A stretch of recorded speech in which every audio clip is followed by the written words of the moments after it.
The most dangerous gang in Venezuela is You now trust occupying Nicolás apartment Maduro? buildings.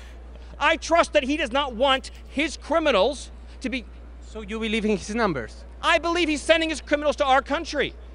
Do you guys want to see one of Trump's closest advisors become unhinged over the course of a 4-minute interview after he's pressed on immigration by a Venezuelan immigrant journalist? This may be one of the best clips ever that truly distills how unhinged the Trump world is and how they crumble under the slightest bit of pushback. See, Stephen Miller was a senior policy advisor for the Trump campaign. This is a man who should have a good understanding of the policies they are proposing, but instead he just spews lie after lie after lie, and this Venezuelan immigrant journalist completely destroys him with facts, and he loses his mind. I'm not even joking. He starts screaming and gets red-faced about 3. I've never seen someone get this mad. We have a lot to break down, so let's jump right into it. All that I ask is that you leave a like on the video below. Now, before we jump into Stephen Miller being crazy about immigration, can I really quickly show you one of the funniest clips I've seen today? President Biden put on a MAGA hat yesterday, and when I first saw it, I rolled my eyes and thought, why would he do that? I get that it's funny, but why would he do that? But seeing the context surrounding it made me laugh my ass off. Please watch this clip, and I'll try to subtitle it below. Trump hat, I'll give you my presidential hat. Presidential seal on it. You want to autograph it? Oh, sure, I'll autograph it. Huh? Yeah. You remember your name? I don't remember my name. I'm slow. You're an old part. You're an old part. Yeah, I know, man. I'm an old guy. And you're an old part, right? I know you would know about that. What? About being old. Oh, I know. All right. I'm a young timer.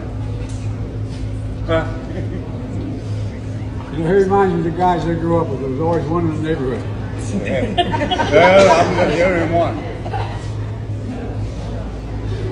There you go, man. I need that hat. You want my autograph? Hell no. You know my name. Come on.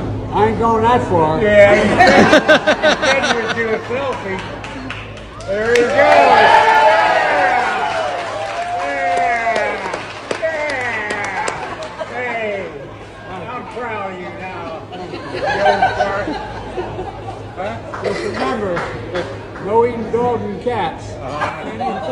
Hey, there. He said, just remember, no eating dogs and cats. Now, this is President Biden at his best. He's being very personable, very affable. I think part of the reason he won the 2020 election is because of how affable he can be. And the thing is, the MAGA people in the replies, listen to what they're saying. It's actually quite funny. Good on everyone there for having some fun, including Biden. One said, I actually found this refreshing. There was a time when this kind of chummy politics was the norm. And it's just, I think this is a funny clip. I think when I first saw Biden put the MAGA hat on, I literally could not understand why in the world he would ever do that, but watching the surrounding context, I think he's just a really likable dude, and I think that he was able to reach across the aisle so easily, and if you guys didn't notice, he's in like a Trump, this was during the 9/11 ceremony right before it, he's in like a Trump-friendly warehouse right now. Everyone in the background, they're wearing Trump shirts. If you see that girl sitting right behind President Biden, she's wearing a Trump shirt with Trump's face on it, so they're all Trump supporters, so it's interesting to see that. Now, I want to bring you to the main story of today. So you guys all know Stephen Miller, but have you guys ever seen him get this unhinged this quickly? What will happen? All these... Day one. All these criminal migrants that have been flooded in the country are going to be the first to get thrown out of here. I mean, you've seen case after case, these heartbreaking tragedies. Those ones are going to get found and deported first. And look at this Venezuelan gang. You have a Venezuelan gang that is taking over entire apartment buildings in Aurora, Colorado. And that's responsible, by the way, for some of the most heinous crimes that have happened all over the United States. The crime rate in Venezuela is down, I believe, a little bit over 60% over the last several years. Are you trusting the official figures from the Venezuelan dictatorship? Let's put it this way.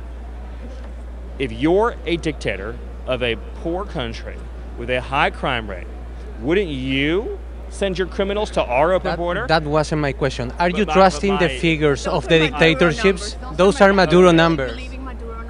I am believing that it is in the interest of a criminal dictator to let his criminals out of their jails and come to our country. Do you have numbers, real numbers, not dictatorship numbers? The Venezuelan gangs that have, you've seen the CCTV footage. I have a question. Who do you think? Answer me this. My family is from Venezuela. I know very well the situation of Caracas and many other cities. Right, tell me, who were the people with the high-powered rifles in the hallway of that apartment building? Who were they? They were gangsters from Venezuela. Right.